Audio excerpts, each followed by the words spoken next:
My name is Miles Brennan. I'm 36 years old, and I've built an empire not by being the loudest in the room, but by being the most observant. I run a real estate syndicate that never makes headlines but owns the land beneath the companies that do. I build it from scratch, handshake by handshake, block by block, from distressed buildings in Queens to luxury towers in Midtown. I never gambled until Camila Duarte. I met her at a Forbes-sponsored innovation gala. She wore confidence like a second skin and red lipstick like a signature. She didn't just talk about the future, she outlined it like a blueprint. AI isn't just for convenience, she'd said. It can transform how people heal, how they breathe, how they live.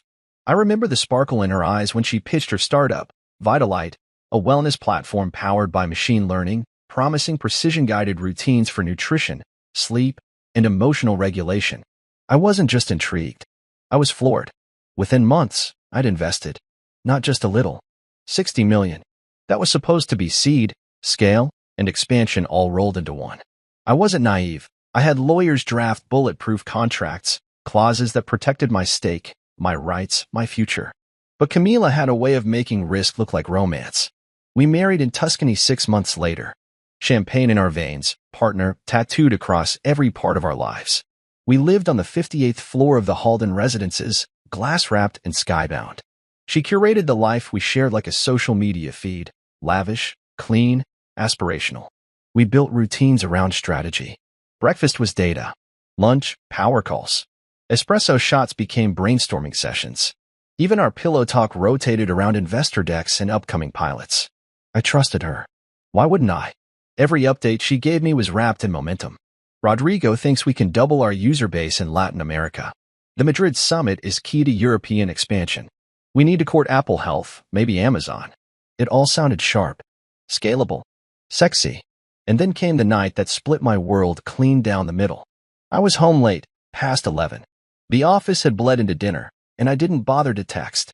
Our place was always quiet that time of night, save for the hum of the espresso machine or a playlist softly echoing from her office.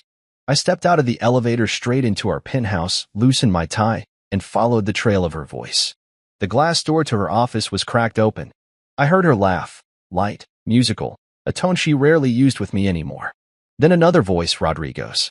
I recognized it instantly. He'd flown in from Bogota that week, supposedly to meet with health regulators. What I didn't expect was the rapid-fire Spanish that followed. My pulse quickened, and I stood frozen just outside the door. Una vez que se cierra la adquisición, desaparecimos. Miles no sabrá hasta que sea demasiado tarde. El puso el dinero. Solo tenemos que desaparecer antes de que empiece a hacer preguntas. My mother is from El Salvador. Spanish was my first language. I just never told Camila because it never came up. She thought I was clueless, some monolingual investor with a black card and a blindfold. But I understood every word. Once the acquisition closes, we disappear. Miles won't know until it's too late. He gave us the money, we just have to vanish before he starts asking questions. For a moment, my vision blurred. I thought I misheard, misunderstood. But the sentence kept ringing, each syllable clearer than the last. Camila wasn't expanding Vitalite. She was staging its demise, gifting Rodrigo the pieces while I was left with smoke and contracts. I stepped back, quietly. I didn't breathe until I reached the kitchen. My hands were trembling. My mouth dry. Everything I had built, trusted, loved, it was a lie wrapped in a whisper. She joined me in the bedroom later that night, still glowing from whatever scheme she and Rodrigo had been plotting. She kissed my cheek like nothing was wrong and slid under the covers. There's a last-minute investor meeting in Madrid, she whispered. I fly tomorrow. I smiled. Or at least I tried to. Do you need help packing? She blinked at me, surprised. No. I'll be quick. Just in and out. 3 days. I nodded slowly, heart pounding.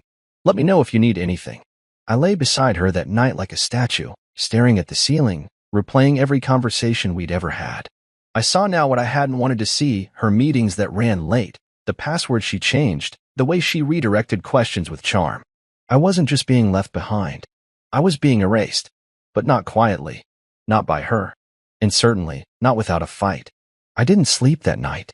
I laid in the dark, beside a woman I no longer recognized, staring up at the ceiling like it held answers. The city lights bled through our floor-to-ceiling windows, painting streaks across the wall like bars. And maybe that's exactly what this was, a prison built on trust, and I just found the key buried in a lie. By morning, I had a plan. First rule of betrayal: don't flinch. I got out of bed, showered like nothing happened, made my espresso, and even kissed her goodbye as she left for a meeting I now knew didn't exist. "Text me when you land in Madrid," I said. She smiled like she always did, perfect, polished, programmed. But the moment the door closed behind her, I turned. I walked straight into her home office, our home office, technically, but hers in vibe and function. The scent of white gardenia candles still lingered in the air, and her sleek ergonomic chair was still warm. Her laptop sat closed on the glass desk. I opened it, and of course, it was password protected. Camila had changed it last month, said she wanted a cleaner setup for meetings. What she meant was a safer place to hide secrets. No problem. I had copies of our router logs, a backdoor to her email I'd set up when we created our shared server, and a mirrored app that hadn't been updated since she stopped asking me for help with tech. I wasn't just a silent investor. I was a man who read every line before signing a deal. I knew how to track footprints in digital snow. Before noon, I had everything: emails, wire transfer histories, corporate documents masked under shell company names. Her communications with Rodrigo went back 6 months, coded at first, then brazen. Plans to initiate an acquisition of Vitalite through a fake foreign firm, Rodrigo's firm. Camilo would step down from day-to-day operations, citing burnout, and he would lead the restructure. What they really meant was they'd gut the company, sell its software to a health tech competitor in Portugal, and walk away with everything. My 60 million. My trust. My future. They'd practice their exit. Rodrigo had his tickets booked. Camila's name was on a dummy passport in a digital folder titled Plan B. She even listed herself as inactive founder on a consulting agreement Rodrigo had drafted 2 weeks ago.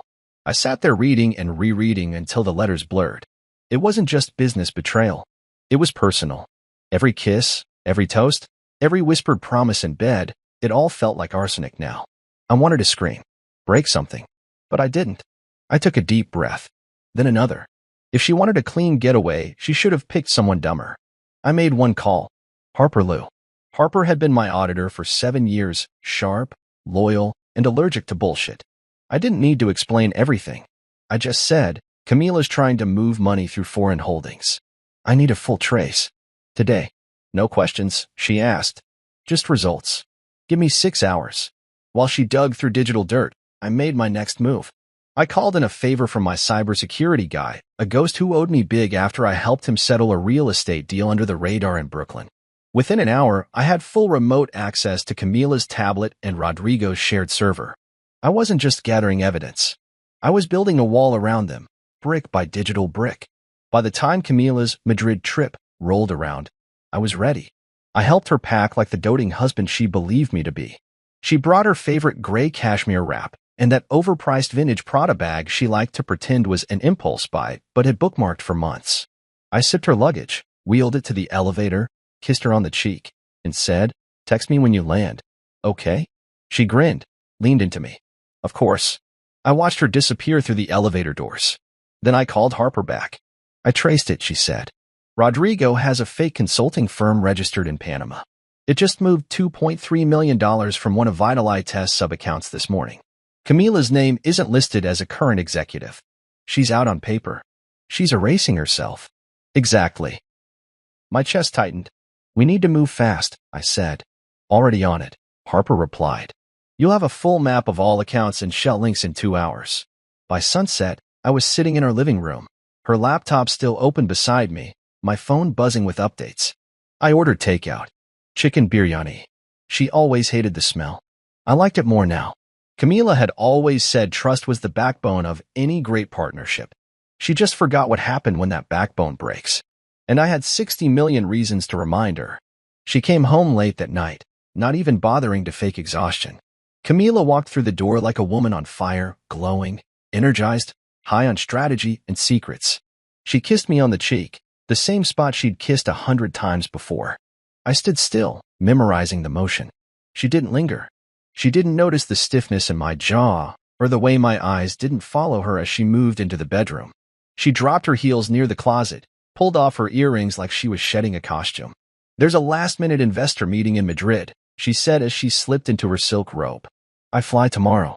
I nodded, calm as still water. Do you need help packing? She blinked, just once. Maybe surprised, maybe not.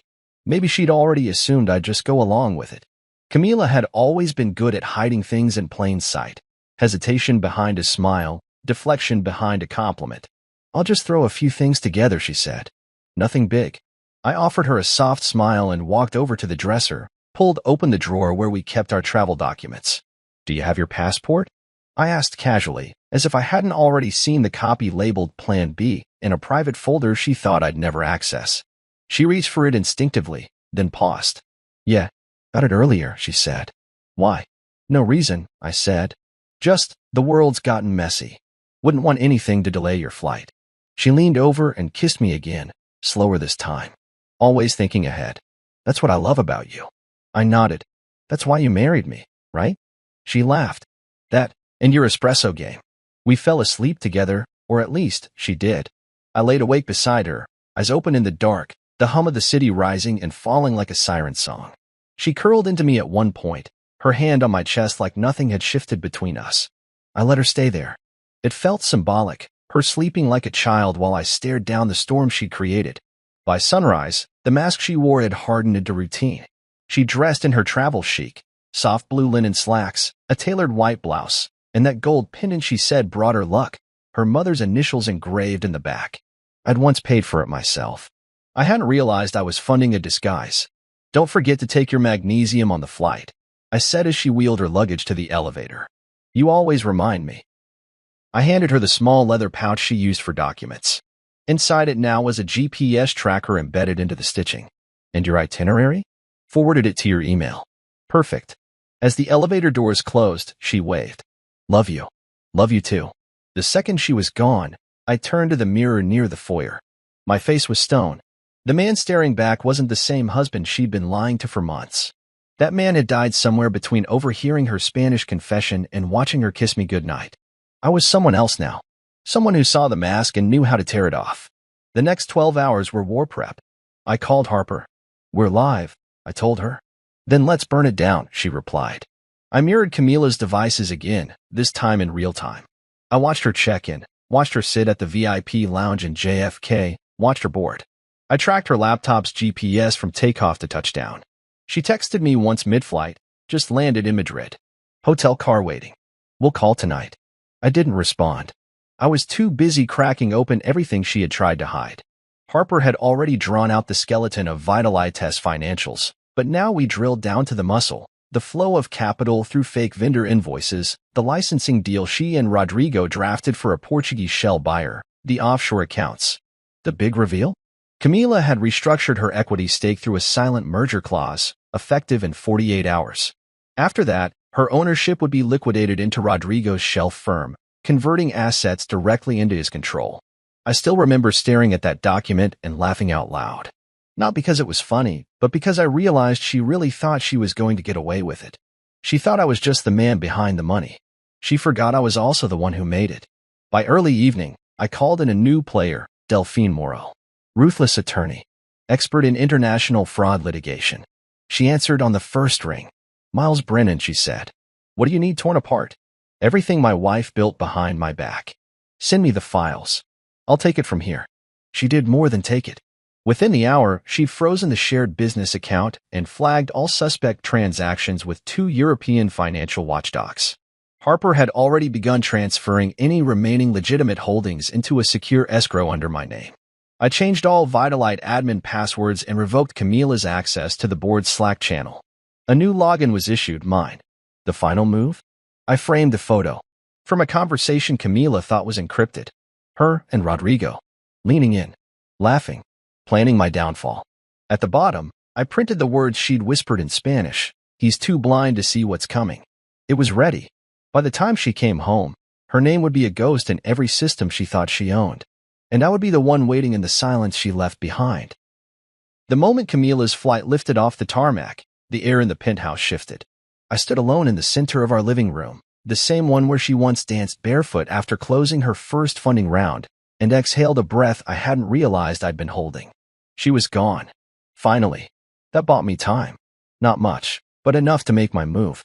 I packed only the essentials, my encrypted laptop, my passport, a burner phone, and a USB stick with all of Harper's findings. I didn't tell anyone where I was going. I left my usual driver on standby and called a private car instead. I was on a plane to Geneva before Camila even finished checking into her hotel in Madrid. Geneva was cold when I landed, steel gray skies, and the kind of wind that made you feel like the truth itself was peeling away the lies. It felt appropriate. Harper had already connected the dots. The real theft wasn't happening in New York. It was happening here. Under the cloak of Swiss neutrality and numbered accounts, Rodrigo had set up a fake consulting firm registered as Mednova Strategies. On paper, it looked legit. But underneath? It was a vacuum designed to suck the marrow from Vitalitas assets. When I arrived at the private banking district, I didn't wear a suit. I wore armor, metaphorically speaking. Calm demeanor. Direct language. Confidence that wasn't just for show. I met with a discreet Swiss financial liaison Harper had arranged through a mutual contact. The moment I dropped Delphine Moreau's name, the tone shifted. Doors opened. Screens turned. Camila Duarte? I asked, pointing to the transactions on screen. The liaison nodded. Yes. A transfer request was filed this morning to move $6.8 million from a holding company linked to Vitalite IP royalties. Beneficiary, Mednova. And Rodrigo Vargas is listed? Co-signer. Funds are frozen now. Pending review. Your legal documentation flagged it. Delphine's letter had hit harder than a subpoena. With a few strokes of a pen, she triggered a temporary freeze order based on suspicious activity and breach of investment agreements. The fraud wasn't just domestic, it was international, which meant the clause of consequence would stretch far beyond Manhattan now. Still, there was more work to do. I spent the next few hours in a cold meeting room above the city, my laptop open, calls on rotation. Harper patched me into a forensic software team to dissect Vitalitas. Back-end logs, confirming Rodrigo's IP address had accessed and altered critical code repositories. His changes disguised in commit notes like optimization patch or UI refactor were actually backdoors, methods of extracting the company's core algorithm for external use. I was livid. This wasn't just a heist. It was a dismemberment of everything I had funded, pixel by pixel. But the real prize wasn't just stopping them. It was ownership. That's when I remembered the original term sheet from my initial investment. Clause 14, subparagraph C, buried in legalese, mostly ignored at the time, granted me a controlling claim over Vitalitas' core intellectual property in the event of unethical or clandestine restructuring without board consent. It was a failsafe.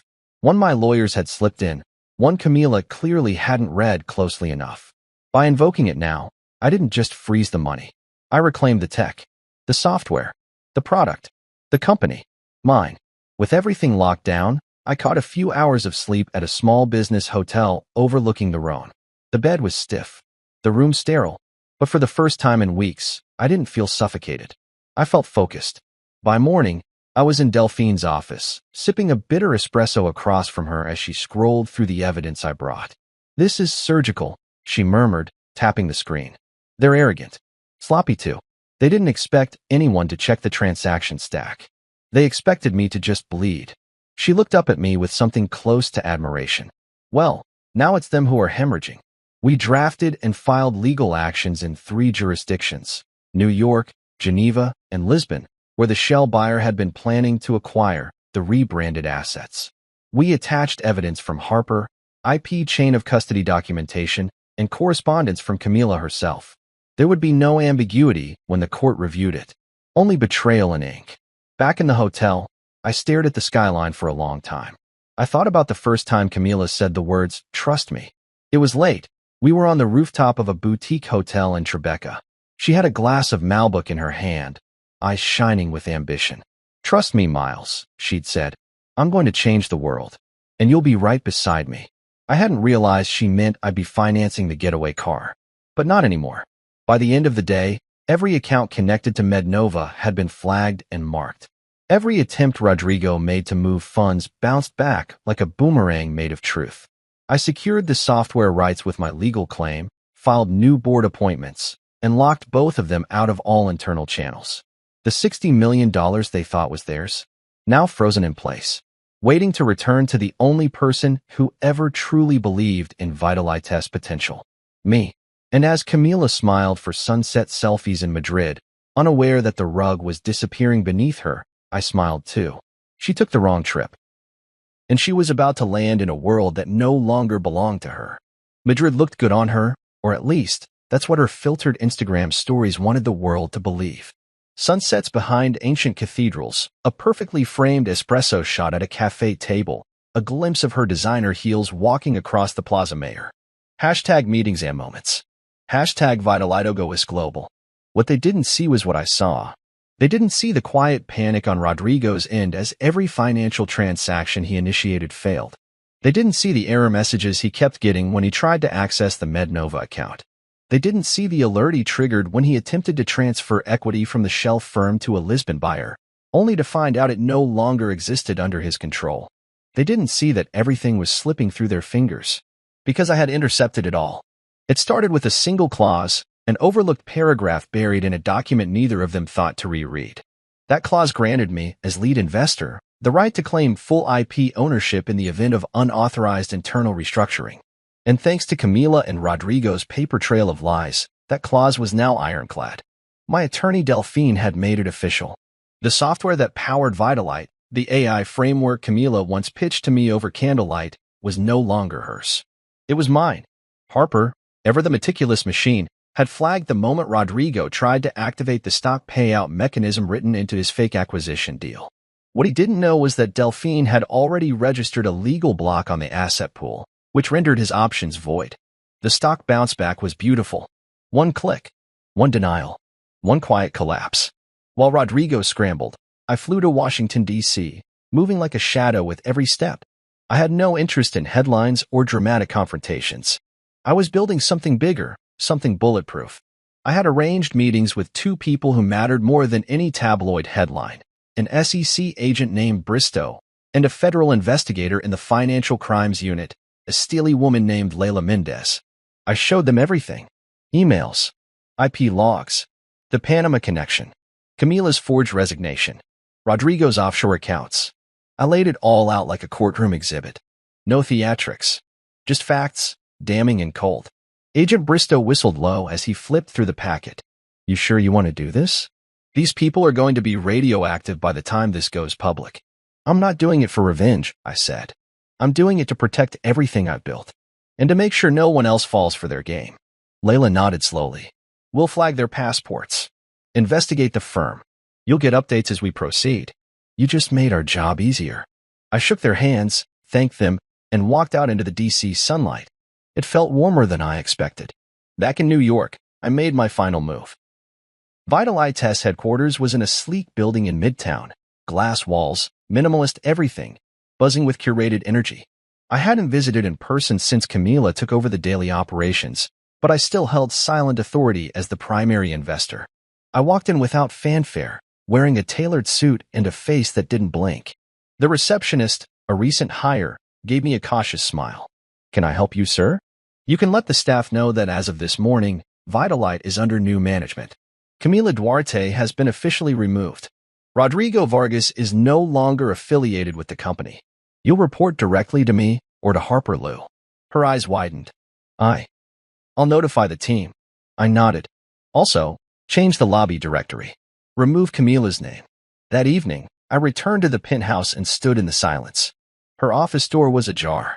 I stepped inside, took one last look at the curated elegance, white orchid in the corner, her awards displayed with precision, a framed quote about disruption and innovation hanging above the desk. I cleared the space myself. Laptop gone. Server access revoked. Files locked. Passwords changed. Then I added one final touch. A photograph. Camila and Rodrigo, seated at a rooftop bar, mid-conversation, taken from one of her encrypted messages, pulled straight from her cloud backup. She had no idea the camera in her smartwatch synced to the drive I mirrored. I printed it and placed it in a sleek black frame. Beneath it, I added the words she spoke that night in Spanish when she thought I couldn't understand. "Les demasiado ciego para ver lo que viene." He's too blind to see what's coming. Not anymore. By the time she flew back to New York, every lie she'd told had collapsed into dust. The company she schemed to steal now belonged to me entirely. The money she tried to funnel was frozen in 3 countries. Rodrigo was already flagged in the system. The trap wasn't loud. It was quiet, clinical, effective. All that was left now was to watch her walk back into the life she thought she controlled and realize it was never hers to begin with. The day before her flight home, New York was quiet, almost ceremoniously so. The sky over Manhattan was pale blue, washed clean after a night of rain. I woke early, not because I had to, but because anticipation hummed in my bones like electricity. Everything was ready. Every step, every click, every legal move. It had all led to this. Today wasn't about confrontation. It was about clarity. I walked through our penthouse, no longer ours, really, just mine now. The space still smelled like her jasmine candle, the kind she always kept burning on the kitchen counter, its floral sweetness lingering in the air like a ghost. I opened every window. Let the wind carry that scent out. The office was first. I cleared it with purpose, with finality. Her framed motivational quotes, build bold, fail forward, disrupt, or die gone. The shelf of startup awards she curated like trophies of our love, packed away, boxed and labeled for evidence. Her laptop, the one she locked with encrypted folders, wiped and reassigned. The company-issued phone, deactivated. Next, I reset every password tied to Vitalitest's internal systems. Email, Slack, project dashboards. She would open her laptop on landing and be met with nothing but dead links and access denied. Harper had already implemented back-end changes to ensure our board members received formal notification. Rodrigo's name was scrubbed from all legal contracts. New interim leadership had been assigned, and Harper herself would serve as acting CEO until further notice. I changed the locks on every access point she might try to use, physical or digital. But the most important part of the setup wasn't technological. It was personal. In the foyer, where she always tossed her designer tote and kicked off her heels, I left a single framed photograph on the marble table. It wasn't just a photo. It was a reckoning. It was her and Rodrigo, mid-conspiracy, clinking glasses at that rooftop bar in Lisbon, smiling as they toasted the deal they thought would leave me ruined. It had been pulled from one of her supposedly secure message threads. Cropped, enlarged, printed on matte paper. I'd even adjusted the contrast to make their faces crystal clear. Beneath it, I printed her exact words from the call I overheard. Les demasiado ciego para ver lo que viene. He's too blind to see what's coming. I read it twice before setting the frame down gently, like a closing chapter. At Vitalite headquarters, I made one last visit. No fanfare. Just presence. The front desk receptionist greeted me with a nervous smile. I handed her a sealed envelope with Camila's name typed neatly across the front. She'll likely stop by here first when she returns, I said. When she does, kindly give her this and let her know her role has been formally dissolved. The receptionist hesitated. Is she expecting this? She should be, I said, but she isn't. I left the building before anyone else saw me. No press. No spectacle. Just the quiet efficiency of a man who'd been underestimated one too many times. Back at the penthouse, I made one final call to Delphine. It's done, I told her. Then I hope you're sitting somewhere comfortable when the shockwave hits, she said dryly. Madrid departures usually land around 6. I was ready by 5. The apartment was spotless. Lights dimmed. A glass of whiskey poured, not to calm nerves, but to mark the occasion. I sat on the couch, facing the door, the framed photograph visible from every angle. The city buzzed outside, but inside, time was suspended. There was nothing left to prepare. At exactly 6:12 p.m., the elevator dinged. Her heels clicked across the marble floor, slow, confident, unaware. I didn't rise. I didn't speak. Hey, she called out cheerfully. Flight was brutal. I could kill for a bath and a drink. Then she saw it. The photo. She froze, one foot still mid-step, her hand loosening on the handle of her suitcase. Her voice cracked. Miles, what's this? I didn't answer at first. I let her walk closer, let her read the caption again. Then I stood. I met her eyes, those familiar dark eyes that once held ambition, desire, partnership. Now they held panic, guilt, fear. Espero que hayas disfrutado tu viaje, I said, slowly. Porque será tu último como directora de Vitalite. I saw it then, the flicker in her eyes, the realization. You understand Spanish? She whispered. I nodded once. Every word you said. She opened her mouth, closed it again, then swallowed hard. Miles, I can explain. No, Camila, you can't. Her hand trembled on the handle of her bag. Please, can we just talk? I stepped forward, calm and deliberate. Talk. Like we used to, when you were lying through your teeth. Or maybe when you kissed me goodnight after you and Rodrigo planned to rob me blind. She started to cry. Or maybe it was just panic dressed as tears. I couldn't tell anymore. I didn't care. The setup was complete. Now came the fallout. The door shut behind her with a soft thud, sealing the air between us like a vacuum. For a second, Camila just stood there, frozen, eyes locked on the framed photo in the foyer. The same foyer where she used to drop her keys, kick off her heels, and hum whatever pop song had been stuck in her head that day. Now, it was a mausoleum. Silent. Cold. Everything in the room had shifted while she was away, but she was the only one surprised. "Miles, what's this?" Her voice was barely above a whisper, but the weight in it could have cracked granite. I didn't rush. I let the silence stretch, let her stew in it for just a moment longer. Then I stood from the couch, walked over slowly, and stood beside the photo she now couldn't look away from. Her and Rodrigo, glasses raised, eyes gleaming with the arrogance of two people who believed they were untouchable. I kept my voice low, deliberate. "Espero que hayas disfrutado tu viaje, porque será tu último como directora de Vitalite." Her head jerked toward me. What did you just say?" "You heard me. You speak Spanish?" The color drained from her face. "Since when?" "Since forever," I said. "My mother is from El Salvador. You just never cared enough to ask." She opened her mouth, closed it again. Her suitcase slipped from her hand and landed with a dull thud. "Miles, this isn't what it looks like." "Oh," I arched a brow.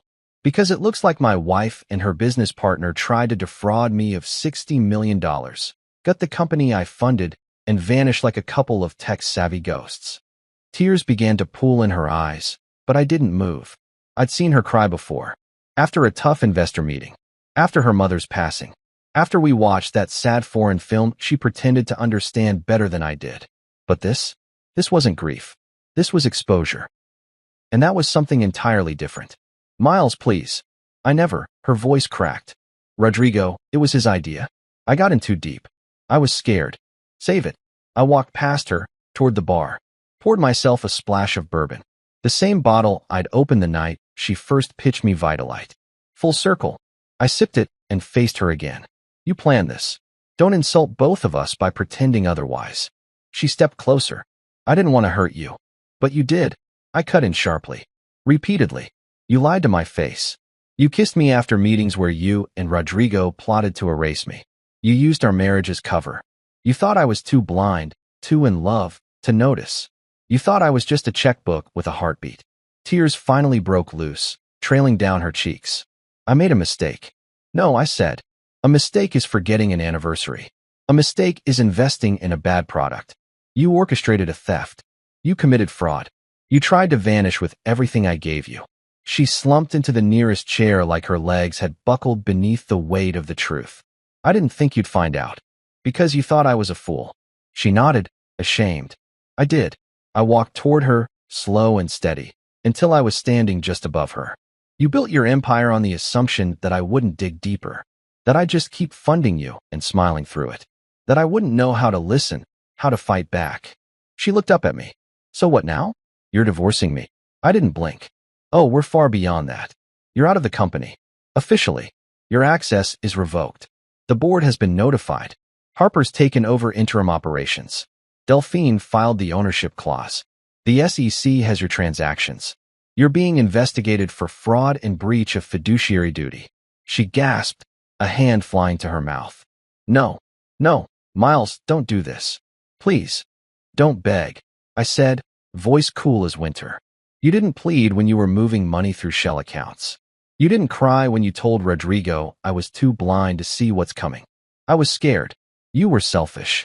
I leaned down until our eyes were level. "You underestimated the man who built an empire from the ground up. You thought love made me weak. But I've built skyscrapers. And you," I pointed to the framed photo.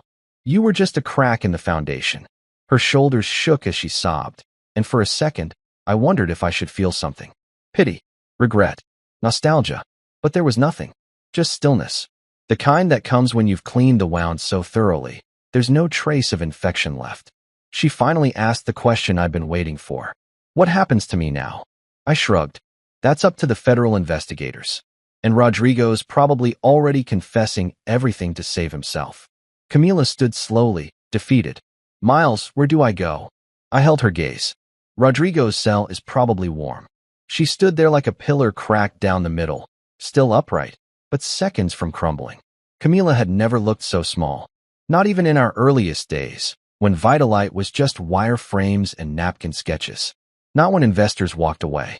Not when prototypes failed. But now, the mask had been stripped away, and all that was left was a woman watching the house she set on fire burn from the inside. You're lying, she whispered, as if saying it out loud might rewrite the truth. No, I said calmly. You were the one lying. She shook her head, the tears coming faster now, real and ugly.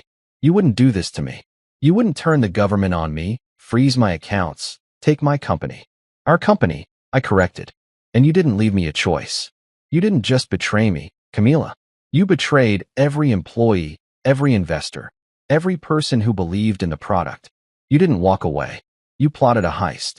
She tried to speak, but I cut her off. Rodrigo was already in custody, I said flatly. He was arrested in Zurich this morning.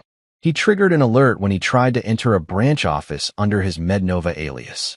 Swiss authorities picked him up. He tried to talk his way out of it, claimed he was there for a consultation. They found a fake passport and 2 burner phones. She staggered backward, as if the news hit her in the chest. He didn't tell me he was going there. Because rats don't send farewell cards. She sank into the couch, trembling. Her phone buzzed in her tote bag. She didn't reach for it. She didn't need to. I already knew who it was. Camila Duarte, as of this morning, is officially under federal investigation for financial misconduct, securities fraud, and breach of fiduciary duty, I continued. The SEC has frozen your personal and joint accounts. Your offshore holdings have been flagged. Delphine filed for asset protection and restitution. The prenup? Ironclad. Infidelity and fraud terminate your claim to everything. Her voice cracked, soft and pleading. Miles, we built this together. You can't erase me like I never existed. I stared at her for a long time. You did that yourself. And the truth was, she had. She'd gambled everything on a con, thinking I'd be too in love, too trusting, too blind to see the knife in her hand. But I'd watched. I'd listened. And now, every move she made was under a microscope. Her lips quivered. I didn't mean for it to go this far. But it did. And you knew exactly what you were doing when you met Rodrigo in private. When you drafted that fake consulting agreement. When you told him we could disappear. I thought you'd forgive me, she whispered. That once it was done, maybe you'd understand. The audacity of that sentence made my jaw clench. Understand. I repeated. You stole from me. You used my name, my money, my trust, and now you want sympathy. I just wanted out, she said. I felt trapped. Vitalite became something I couldn't control. You were always one step ahead, even when you pretended not to be. I wanted a clean break. I wanted to be free. I exhaled, the anger tightening across my chest. Then congratulations.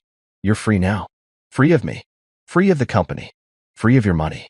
Just not free of consequence. She was quiet for a long time after that. Her shoulders hunched forward like the weight of the fallout had finally settled in. She stared at the framed photo in the foyer, the one she hadn't dared touch since she walked in. I never thought I'd lose everything, she said. No one ever does. I stepped away from the bar, set down my glass, and looked around the room, the home we built, the life we lived, now just walls and air. Camila wiped her face and tried again, this time reaching for me. Miles, please. Just talk to me. Just sit with me. We can fix it. I pulled back gently. There's nothing left to fix. But I love you, she said, the words breaking as they came out. You were the only person who ever believed in me. And you still threw me away, I said. So maybe love isn't the word for what you felt. She stood, barely. Her legs wobbled, her expression a mixture of fear, shame, and disbelief. Where will I go? I shrugged. Doesn't matter to me anymore. You're not my problem. There was a long pause, one final, crushing silence. Then she picked up her suitcase with shaking hands and walked to the door. She turned one last time, as if hoping something in my face might crack. I gave her nothing. She walked out. And for the first time in months, I breathed. The weight was gone. The truth had done its job. She had tried to destroy me, but she collapsed instead, under the weight of her own greed. And I was just getting started. In the days that followed, the story caught fire. Not just in business circles or startup blogs, but everywhere. I didn't have to make a single call. Camila's fall was too dramatic, too cinematic, too full of poetic irony to stay quiet. Tech couple implodes over fraud scandal, read one headline.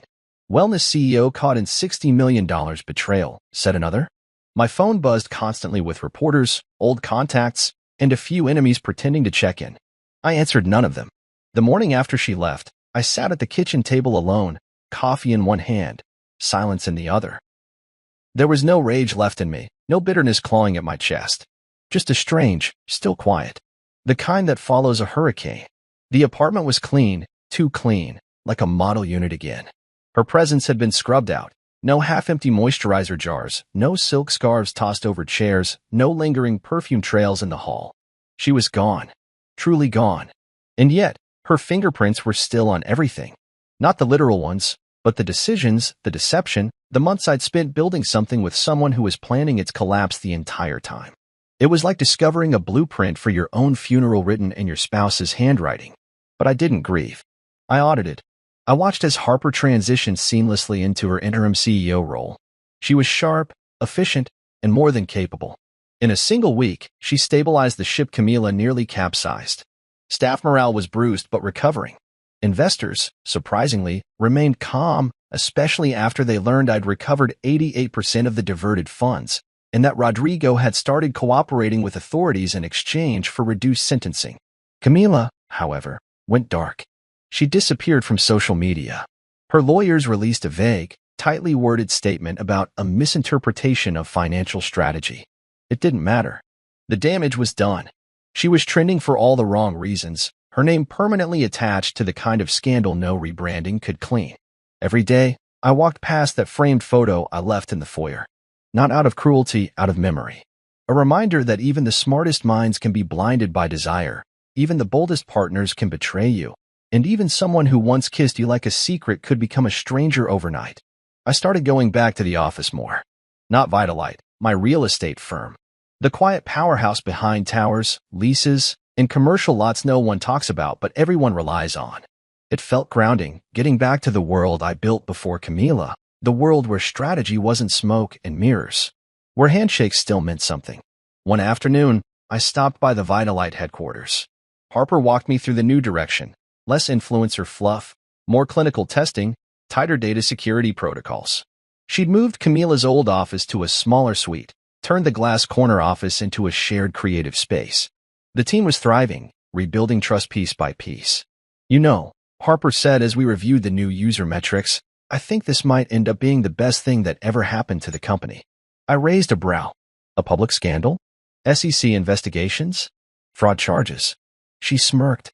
Sometimes you have to kill the virus to heal the body. Fair enough. And me? I didn't chase revenge. I didn't take victory laps or give smug interviews. I didn't need validation. But I did need time. I started walking more. Through Central Park. Along the West Side Highway. Sometimes with a podcast. Sometimes in silence. I'd pass couples laughing, families with strollers, and I'd wonder how many of them were truly honest with each other. How many were living next to someone who already had one foot out the door? I wasn't bitter. I was wiser. One night, about 3 weeks after Camila left, I sat on the terrace of my apartment, watching the skyline flicker with life. I poured a drink, leaned back in the chair we used to share, and let myself feel something close to peace. Not closure, not yet, but peace. She took a lot from me. Time. Trust. $60 million. But what she gave me in return was clarity. I wasn't the fool she thought I was. I didn't break the way she expected. I rose. Stronger, sharper. I reclaimed what was mine without destroying myself in the process. And now, I was in control of every piece she tried to steal. I thought I had a partner. Turns out, I had a parasite. And parasites don't deserve second chances. They deserve to be removed. That was the aftermath, not chaos, not drama. Just surgical, necessary healing. And I'd never felt more alive. Mallorca was quieter than I imagined. No horns, no phones buzzing, no boardroom voices bouncing off glass. Just the ocean's pulse and a breeze that smelled faintly of oranges and salt. I chose the place because no one knew me here. No startup circles. No real estate moguls. No whispers about betrayal or stolen millions. Just a man sitting in the corner of a sunlit cafe, stirring his espresso slowly, breathing in peace like it was oxygen. It had been months since Camila walked out of the penthouse for the last time. And every day since, I peeled back another layer of myself, one built around control, precision, investment. For years, I believed if I planned well enough, loved hard enough, and funded generously enough, nothing could fall apart. Camila proved otherwise. She didn't just betray my trust. She taught me what happens when you build a future with someone who sees you as a stepping stone instead of a partner. But today wasn't about her. Today was mine. The waiter approached with a smile. He looked to be in his 20s, sun-kissed and effortless. ¿Algo más?" he asked politely. I smiled. "No, gracias. Estoy bien." He paused. ¿Habla español? Sí. Muy bien. He gave a nod of approval and walked away. And just like that, something inside me settled. For so long, I'd hidden that part of myself, my mother's language, my childhood tongue, the roots I kept tucked away beneath polished English and Manhattan ambition. Camila never knew. She didn't care to know. She assumed I was blind to what didn't suit her narrative. And that, more than anything, was her fatal miscalculation. Because I saw everything. Even when I stayed silent. Especially then. Silence was my first language long before Spanish. I learned it in boardrooms where louder men underestimated me. In family dinners where ambition was seen as arrogance. In relationships where listening was mistaken for passivity. I let people talk, let them show me who they were. Camila did too. She revealed herself with every careless whisper, every smirk she shared with Rodrigo, every lie she layered like makeup. She thought silence was weakness. But silence, I realized, was my greatest weapon. It wasn't angry. It wasn't loud. It was deliberate, patient, surgical. It waited in the shadows and watched every flaw, every slip, every tell. And when it struck, it didn't need to yell. It just needed to be true. Camila underestimated that. She underestimated me. She forgot that the man who wrote her first funding check wasn't just a financier. He was a builder, a survivor, a strategist. She'd bet on charm and deception. I bet on silence, on receipts, on time. And I won. Vitalite went public last month. Clean, lean, stripped of pretense. Harper stayed on as CEO. The board voted unanimously to retain the new structure. I became the silent majority shareholder, exactly where I was most comfortable. Power without performance. Control without noise. Camila never resurfaced. Last I heard, she'd accepted a quiet plea deal. No jail time, but the kind of financial exile that meant she'd never fund another company, never pitch another room, never be trusted with capital again. Rodrigo was less fortunate. His cooperation helped, but not enough to keep him out of prison. His sentence was sealed and quiet, like a secret whispered in a dark room. They were both fluent in misdirection. But I was fluent in the truth. The truth that didn't need a mic or a stage or a headline. Just patience. Just proof. Just presence. I watched the waves roll in, slow and stubborn, brushing the shore like they had nowhere else to be. A woman walked past me, humming under her breath, holding a canvas bag with fresh bread poking out the top. She gave me a nod, and I returned it. She didn't know me. Didn't need to. That anonymity, that freedom, it felt like wealth I hadn't earned until now. Because this wasn't revenge. It wasn't some final act of triumph. It was restoration. I didn't just recover my money or my business. I recovered myself. The man I used to be before I fell for promises wrapped in ambition and lipstick. The man who moved with purpose, who listened more than he spoke, who understood that being underestimated wasn't a flaw, it was fuel. I finished my espresso, set the cup down gently, and stood. A little girl nearby pointed toward the ocean, tugging on her father's sleeve, speaking rapid Catalan. He laughed and hoisted her onto his shoulders. They walked toward the shore, leaving a trail of soft footprints in the sand. I followed at a distance, letting the sun paint my face and the moment claim me. No press. No lawyers. No lies. Just the rhythm of the sea and a mind finally at rest. I looked back once toward the cafe, then forward toward the open coast. Camila once told me I was too blind to see what was coming. But I saw everything. And in the end, I spoke her language better than she ever imagined. Because silence? That was the one thing I never had to fake.